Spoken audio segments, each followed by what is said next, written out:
take a right, and then we're going to be onto the Muur, and the road progressively narrows. So this is the last chance to be positioned at the front of the peloton before the Muur. So you better go.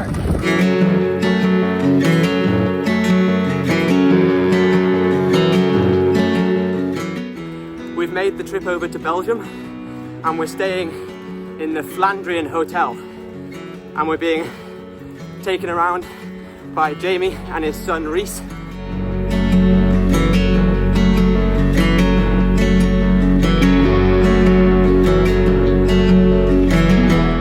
So here we are on the Muur van Geraardsbergen.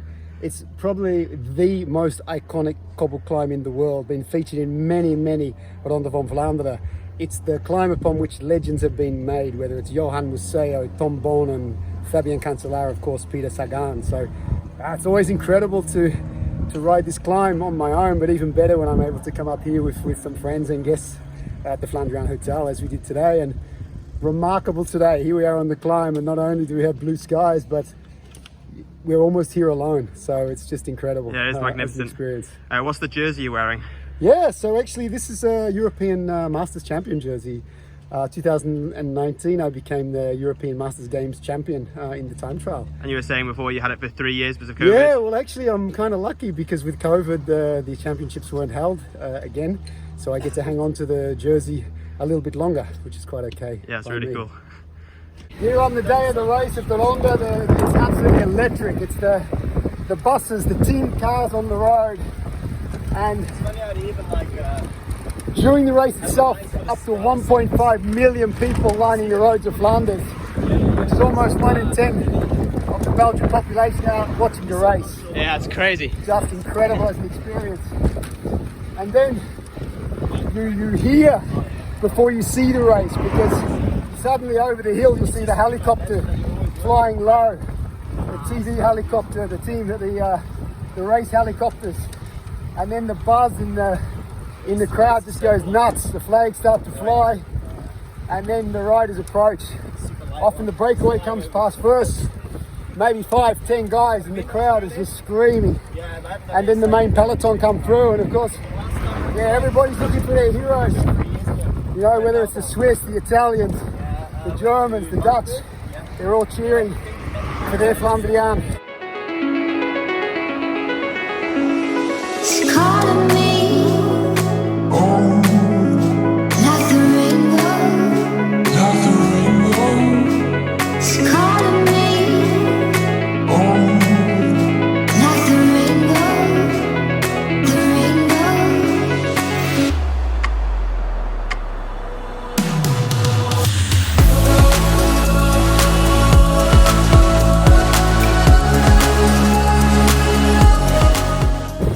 John, how are you liking the roads in Belgium?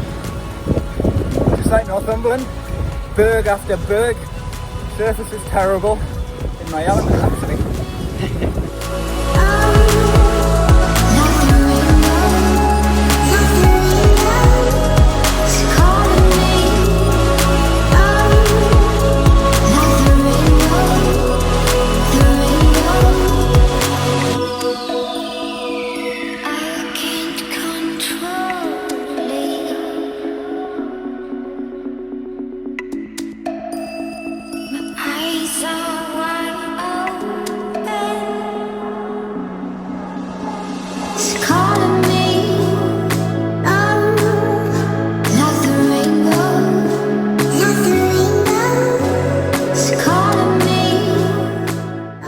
Yeah. Yeah.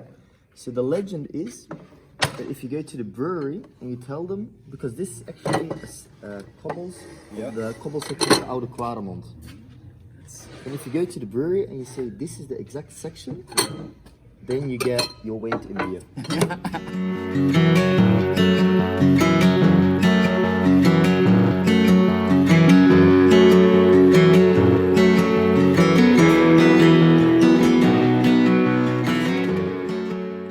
So my name is Jamie Anderson, and I'm the co-founder here at the Flandrien Hotel. I've been a bike collector for about 15 years, and as part of my collection, I have what I call the Innovation Collection, which are historically significant bikes of the last 25 years. This one is very special because actually this is the original giant TCR, which was a game changer in the cycling industry. It was actually designed by Mike Burrows, who was an aerodynamics specialist who worked with Chris Boardman on his famous Lotus bike of the early 90s. After his work with Boardman, he was snapped up by Giant, the Taiwanese company, who was really wanting to enter the world of pro cycling, and he designed this bicycle. Now, what's unique about it is the compact frame geometry.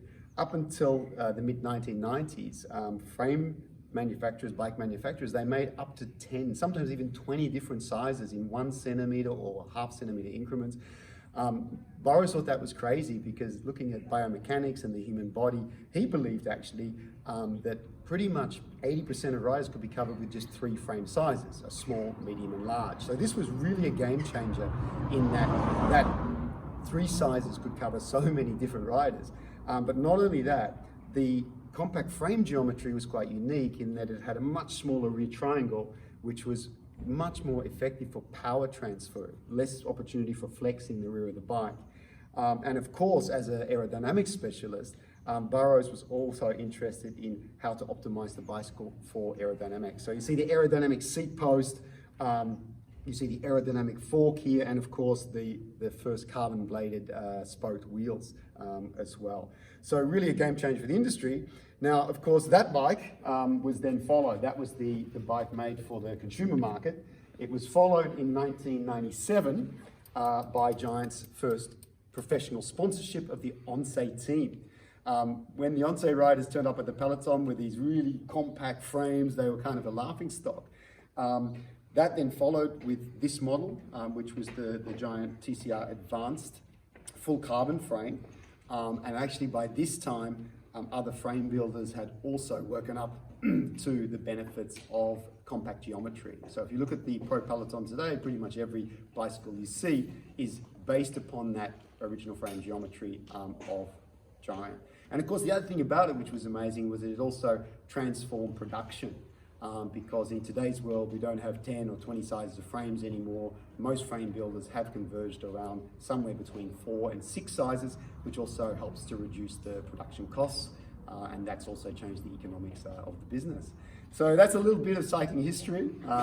And of course, Giant, which of course today is one of the world's biggest bicycle manufacturers, is still present certainly in the pro end of the sport. And is very, very engaged still in innovation, as it has been since the mid-1990s, thanks initially to that influence of Burrows. So guests here at the Flandrien Hotel often ask me, why do you have a French car here in Flanders? But actually for me, it's a very personal story, because as a kid growing up in Australia in the early 1980s, I was racing bikes and I was a huge fan of 2 Australians, and they were Phil Anderson and Alan Piper. So yeah, when we acquired the hotel here, it was really obvious to me that I had to celebrate where it all began for me personally, and that was with the Peugeot team, because both Phil Anderson and Alan Piper rode for Peugeot. And as a kid, my bedroom was like a shrine to the Peugeot team. So of course we had to get the car. We got the Peugeot 504, which is a replica of the original team car from the Peugeot Michelin team.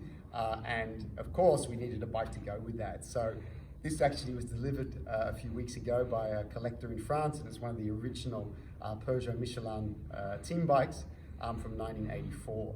The other thing, of course, which is really incredible for me, is the fact that that guy who was my hero as a kid, really my idol, Alan Piper, is now a neighbor and a friend. Alan lives about 5 minutes from here. He's actually made his life here in Belgium. He's been here since he was 17 years old. Of course, most of you know Alan today as the Director Sportif of UAE Team Emirates, and of course Pogacar, who he's guided to 2 Tour de France wins. So that's a little bit of background about our connection here at the Flandrien Hotel with the Peugeot Michelin team and with Alan Piper. But of course, it's not just Alan as well. There is a very rich heritage of what we call the International Flandrien. Who were those riders from the non-traditional cycling countries like the UK, Canada, the USA, who also came here to Flanders. So we're actually working on our project right now, together with guys like Steve Bauer, Phil Anderson, Greg Lamont, to also bring their presence here to the hotel alongside Alan Piper.